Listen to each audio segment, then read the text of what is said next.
कृष्णा मित्रों, आज की कहानी है पति पत्नी और वो ऑफिस से लौटकर मुदित रोज की तरह सोफे पे धंसा चुपचाप बैठा था। तृप्ति पानी लेकर के आई और उसे इस तरह बैठा देखकर बगल में बैठते हुए सौम्यता से बोली कि मुदित, क्या बात है? कुछ दिनों से परेशान दिख रहे हो आप। पूछती हो टाल देते हो।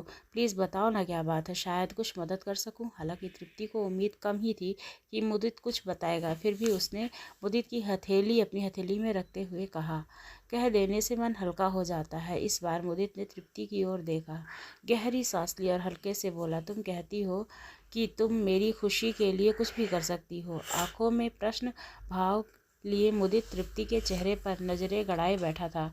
आपको मेरे प्यार और समर्पण पर कोई शक है क्या?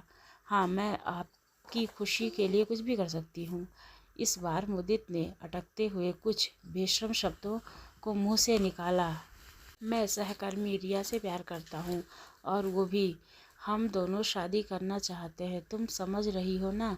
बात पूरी होने पर तृप्ति मुदित का हाथ छोड़ चुकी थी। आंखें डबडबा रही थी और रक्तचाप गिरने की वजह से शरीर कांप रहा था। वो उठी और अपने कमरे में बंद हो गई। ये क्या हुआ? आखिर क्यों इतना प्रेम और समर्पण, फिर भी मेरी नियति? ये वही मुदित है जो उसके जॉब करने की बात पर बोला था कि तुम्हें मर्दों के साथ रहने का ज़्यादा शौक है क्या? और उच्च शिक्षित तृप्ति ने अपनी महत्वाकांक्षाओं को तिलांजलि देकर के घर को और मुदित के जीवन को संवारने में खुद को खुशी खुशी व्यस्त कर लिया था। और आज तृप्ति की आंखें रो रो कर सूज गई थी। कर्तव्य विमुक्त मूड, तृप्ति का दिमाग शून्य हो चुका था। तृप्ति ने ब्लेड उठाया और कलाई पर रख ही था कि उसे नन्हे सोमू का ख्याल आ गया, जो वहीं गहरी नींद में सोया हुआ था। हर पल में सोया हादसा गया था। तृप्ति ने पहले ही पल दरवाज़ा खोला। उसके हाथ में एक सूटकेस था।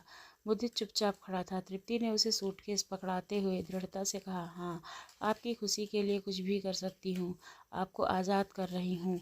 अपनी प्रेमिका के साथ चाहे जहाँ रहो। ये मकान मेरे नाम पर लिया था, तो लीगली इसकी मालकिन मैं हूँ। और हाँ, वो दोनों फ्लैट भी मेरे हैं।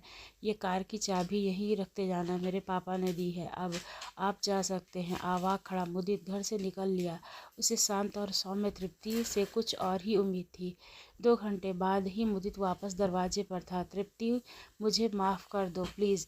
फुट फुट कर रोते हुए मुदित कहता जा रहा था। वो रिया मौका परस्त निकली। उसने मुझसे संबंध ख़त्म कर लिया है। मुझे इस हालत में देख करके मैंने क्या नहीं किया उसके लिए। और वो तृप्ति ने दरवाज़ा खोला और अंदर जाने पीछे पीछे मुदित माफ़ी मांगते हुए अंदर आ गया।